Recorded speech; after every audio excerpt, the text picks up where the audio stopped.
Welcome in 9 class learning video. Chapter 5 हम लोगों का चल रहा है। ठीक है, हम लोग 5.1 स्टार्ट की है, उसके पोस्टुलेट्स पढ़े हैं, एक्सियम्स पढ़े हैं और हमने क्वेश्चन नंबर 1 ट्रू फॉल्स पढ़ा है और उसके बाद फिर हमने क्वेश्चन नंबर 2 में डेफिनेशंस पढ़ी हैं। सॉरी, अभी हम लोग आज क्वेश्चन नंबर 4, 5 और 6 करेंगे। 3rd और 7th बाद में करेंगे। आज हम 3 टेक्निकल क्वेश्चन जो मोस्ट इंपॉर्टेंट है, एक एग्जाम में जरूर आता है, या तो 4th या 5th या 6th। तो अब हम आपके सामने क्वेश्चन नंबर 4 पढ़ने जा रहा हूं मैं। आप क्वेश्चन नंबर 4 को ध्यान से देखिए क्या लिखा हुआ है। If a point C lies on the 2 points A and B, if a point C lies between 2 points A and B, देखिए एक लाइन ड्रॉ करी 2 पॉइंट्स के बीच में ए और बी, और सी पॉइंट लाइज करता है। कैसे लाइज करता है? Such that AC equals BC। ये देखिए AC और BC दोनों आपस में कैसे हैं? इक्वल है। कह रहे then prove that AC equal AB upon 2, explain by drawing the figure. Figure बनाकर इसको एक्सप्लेन करना है। तो चलिए स्टार्ट करते हैं। Since C is the mid point of AB, therefore बताइए AC और BC दोनों आपस में कैसे होंगे? इक्वल। C AB का मिड पॉइंट है, इसलिए AC और BC आपस में इक्वल। ठीक, देखिए AC और BC इक्वल आ गए। जब किसी लाइन का मिड पॉइंट पता होता है तो उसके 2 इक्वल पार्ट्स आपस में इक्वल होते हैं। ठीक, अब देखिए मैं क्या लिख रहा हूं, add AC in both sides. ठीक है, दोनों तरफ AC को ऐड करेंगे। Add AC in both sides. चलिए ऐड करते हैं, AC प्लस AC और BC प्लस AC। मैंने दोनों तरफ AC ही क्यों ऐड किया? आप चेक कर लीजिए, आपके आंसर में AC नाम आ रहा है, आपके आंसर में BC नहीं आ रहा। अगर आपके आंसर में BC आ रहा होता है तो आप क्या करते? दोनों तरफ BC ऐड कर देते। तो चलिए इधर भी AC ऐड कर दिया, इधर भी AC ऐड कर दिया। बताइए AC प्लस AC क्या हो गया? 2AC, right. और कौन बताएगा? BC और AC को प्लस करना है ना। BC और AC को प्लस करें तो बताइए पूरा नाम क्या हो गया? AB। देखो रुक गया मैं, कोई जल्दी नहीं, आराम से। C मिड पॉइंट था, ये बात क्वेश्चन में गिवन है, इसलिए AC और BC इक्वल हो गए, राइट। क्या ऐड किया दोनों तरफ? AC ऐड किया, बोथ साइड्स। क्यों ऐड किया AC? क्योंकि AC हमारे आंसर में आ रहा है। अगर हमारे आंसर में BC आ रहा हो तो मैं दोनों तरफ BC ऐड करता। अब बताइए AC का आंसर क्या हो गया? इस 2 को डिवाइड में ले लीजिए, AB अपॉन 2। मुझे लगता है हमारा आंसर प्रूव हो गया। ये देखिए, ठीक है, आ गया समझ में? बड़ा सिंपल सा क्वेश्चन था। C मिड पॉइंट था, AC और BC इक्वल थे, AC को दोनों तरफ ऐड कर दिया और AC का आंसर आ गया AB अपॉन 2। चलिए अगला क्वेश्चन पढ़ते हैं। क्वेश्चन नंबर 5 कह रहा है in question 4 C is called the mid point. अभी हमने 4th क्वेश्चन पढ़ा और इसमें C AB का मिड पॉइंट है। कह रहा है prove that every line segment has only one mid point. Her line का केवल एक ही मिड पॉइंट होता है। नेचुरल सी बात है, अगर 1 से 10 तक नंबर है तो 5 ही मिड पॉइंट होगा, अगर 1 से 12 तक नंबर है तो 6 ही मिड पॉइंट होगा। ठीक है, अब AB का एक ही मिड पॉइंट है, तो हम लोग क्वेश्चन नंबर 5 करने जा रहे हैं। देखिए कैसे करेंगे, खूब बढ़िया इंपॉर्टेंट है, खूब एग्जाम में आता है। देखिए कैसे होगा ये क्वेश्चन। ठीक, अब बताइए कितने मिड पॉइंट है? सी एक मेथड आता है 9th क्लास में जिसको बोलते हैं कॉन्ट्राडिक्शन। कॉन्ट्राडिक्शन का मतलब क्या होता है कि अगर दिन है तो हम कहेंगे रात है, वो कहेगा रात है तो हम कहेंगे दिन है, वो कहेगा ऐसा है तो हम कहेंगे वैसा है, यानी कि उल्टा। वो कहेगा कि एक लाइन का एक ही मिड पॉइंट होता है, हम कहेंगे एक लाइन का एक नहीं, कितने मिड पॉइंट होते हैं? 2। तो क्या लिखेंगे? यहां लिखेंगे लेट अस कंसीडर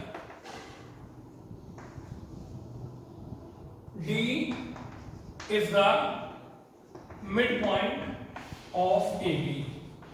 अब AB के 2 मिड पॉइंट नहीं है, अब AB के कितने मिड पॉइंट है? अब AB का एक मिड पॉइंट नहीं है, अब AB के कितने मिड पॉइंट है? 2। तो D भी मिड पॉइंट हुआ और C भी। देयरफॉर अब जरा सोचकर बताइए कि अगर D AB का मिड पॉइंट है, D अगर AB का मिड पॉइंट है तो बताइए AD और BD आपस में क्या होंगे? इक्वल। ये इक्वेशन नंबर 1 हो गई। बट गिवन दैट,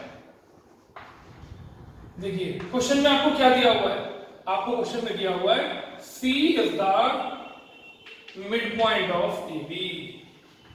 ये क्वेश्चन में गिवन है, ये आपने अपनी तरफ से कंसीडर किया।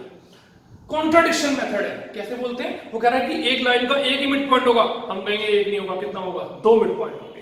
ठीक, तो अगर 2 मिड पॉइंट हो गए तो हमने किसको मिड पॉइंट ले लिया? डी को। तो बताइए डी अगर मिड पॉइंट है तो एडी और बीडी इक्वल हो गए। लेकिन क्वेश्चन में क्या गिवन है कि सी मिड पॉइंट है, तो बताइए कौन कौन इक्वल हो गया? एसी और बीसी इक्वल हो गए। ठीक है, कौन सी इक्वेशन हो गई? सेकंड। आइए बस ध्यान से समझना, इक्वेशन 2 में से इक्वेशन 1 को माइनस कर देंगे। आइए सेकंड में से फर्स्ट इक्वेशन माइनस करते हैं। चलिए AC माइनस AD, ये देखो AC माइनस AD, और इस साइड BC में से क्या माइनस किया? BD। चलिए बताइए AC में से जब AD माइनस करेंगे तो क्या बचेगा? CD बचेगा। ठीक है, अब जरा देखना, BC में से BD माइनस होता है? नहीं होता। अगर BD में से BC माइनस होता तो CD आता। अब जानते हो क्या आएगा? अब आएगा माइनस का CD। देखिए भाई 2 में से 5 गया तो -3, लेकिन 5 में से 2 गया तो 3। बताइए BD में से अगर BC को माइनस करते तो CD आता, लेकिन BC में से अगर BD को माइनस कर रहे हैं तो क्या आएगा? माइनस का CD। इस माइनस CD को इधर ले आइए, ये हो गया CD प्लस CD, और इधर 0 रह गया। बताओ कितने CD हो गए? 2 CD। बताइए 2 को डिवाइड में ले जाइए, बताइए CD का आंसर क्या आ गया? 0। अब बताइए CD का आंसर 0 आ गया। CD का आंसर 0 आने का मतलब क्या हुआ? कि C और D के बीच में कोई भी डिस्टेंस नहीं है, यानी कि जहां C पॉइंट है D पॉइंट भी वहीं होगा। यानी कि एक लाइन का एक ही मिड पॉइंट होगा, एक लाइन के 2 मिड पॉइंट नहीं हो सकते। क्यों नहीं हो सकते? क्योंकि जो 2 मिड पॉइंट आप लेकर चले थे ना, उनके बीच का डिस्टेंस 0 आ गया। तो it means C and D are coincide with each other। coincide with each other का मतलब हुआ कि ये दोनों आपस में मिल गए, और दोनों मिल गए तो दोनों 2 नहीं, अब कितने हो गए? 1। तो क्या लिखेंगे? therefore, अब अपनी बुक में से आप स्टेटमेंट लिख दीजिए, therefore every line segment has one and only one mid point. एक लाइन का केवल एक ही मिड पॉइंट होता है, 2 मिड पॉइंट कभी नहीं होते। फिर से एक बार समझ लेते हैं, बड़ा इंपॉर्टेंट क्वेश्चन है। वो कह रहा है कि एक लाइन का एक मिड पॉइंट होता है, हम कहेंगे एक लाइन का एक ने कितने मिड पॉइंट होते हैं? 2। तो C के साथ साथ हमने किसको मिड पॉइंट मान लिया? हमने C के साथ साथ D को भी मिड पॉइंट मान लिया। ठीक है, तो बताइए अगर D मिड पॉइंट हो गया तो AD और BD इक्वल हो गए। क्वेश्चन में C मिड पॉइंट दिया हुआ है तो AC और BC इक्वल हो गए। मैंने क्या किया? सेकंड में से फर्स्ट इक्वेशन को माइनस किया, AC minus AD, BC minus BD। बताइए AC में से जब AD माइनस होगा तो CD बचेगा। अब BC में से BD तो माइनस होता नहीं, तो माइनस का CD बचेगा। ठीक है, तो माइनस CD को इधर ले आइए, 2 CD हो गए, 2 डिवाइड में ले गए तो 0/2 क्या हो गया? 0। CD इक्वल 0 का मतलब हो गया C और D के बीच में 0 डिस्टेंस है, 0 सेंटीमीटर डिस्टेंस है। यानी कि C और D अलग अलग नहीं है, C और D एक ही पॉइंट है। इसका मतलब D भी C के ऊपर है, यानी कि एक लाइन सेगमेंट का केवल एक ही मिड पॉइंट होता है, 2 मिड पॉइंट नहीं होते हैं। ठीक है, समझ में आ गया? चलिए आज एक और क्वेश्चन पढ़ना है हमें, 6th क्वेश्चन नंबर 6 को ध्यान से पढ़ते हैं। बड़ा सिंपल, बड़ा इजी, बड़ा इंपॉर्टेंट क्वेश्चन है। क्वेश्चन नंबर 6, क्वेश्चन में एक डायग्राम दिया हुआ है, आइए उस डायग्राम को बना लेते हैं।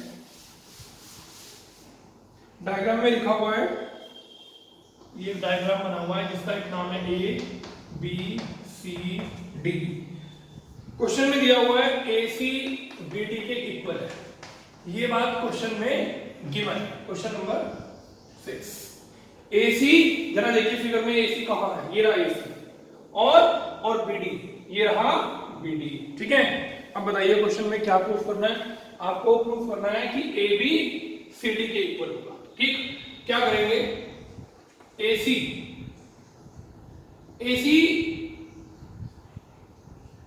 में से भी BC माइनस करेंगे और BD में से भी क्या माइनस करेंगे? BC।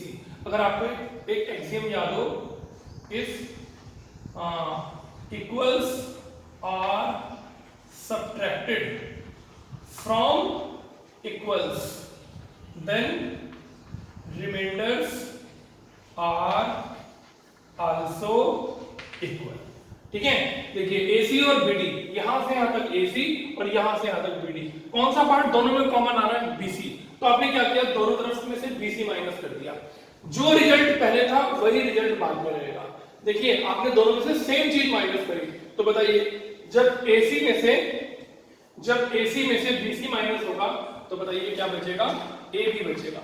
और BD में से जब BC माइनस होगा तो क्या बचेगा? CD बचेगा। ठीक, तो क्या लिखेंगे? If equals are subtracted from equals the remainders are also equals. ठीक है, आपने इक्वल्स में से इक्वल्स को ही सबट्रैक्ट किया तो जो रिमाइंडर बचा वो भी ऑटोमेटिकली आपस में क्या हो गया? इक्वल। मुझे लगता है शायद प्रूव हो गया AB इक्वल्स CD। और भी बहुत सारे मेथड है, सबसे इजी सबसे आसान, जो दोनों नामों में कॉमन नाम आ रहा था उसको आपने दोनों तरफ से सबट्रैक्ट कर दिया और आपका आंसर आ गया AB इक्वल्स CD। ठीक है, आप ये 3 टेक्निकल क्वेश्चन कंप्लीट कीजिए, इसके बाद हम आगे की वीडियो में आगे के क्वेश्चन कराएंगे। थोड़ा थोड़ा इसलिए लेकर चल रहे हैं जिससे थोड़े क्वेश्चन में आपको अच्छा समझ में आ सके। ठीक है, दो तीन क्वेश्चन रोज करते करते हमारा ये चैप्टर भी कंप्लीट हो जाएगा। छोटा चैप्टर है लेकिन थोड़ा थ्योरेटिकल है, इसको हम इंटरेस्टिंग और आपके सामने टेक्निकल बनाने की कोशिश कर रहे हैं। ठीक है, तो बड़ा इंटरेस्टिंग फिगर के हिसाब से हमने इस क्वेश्चन को भी अच्छे से किया। एक्सियम और पोस्टुलेट्स को एक बार और अच्छे से रिवाइज करिए और देखिए आपको खूब मजा आएगा, खूब अच्छे से समझ में आएगा।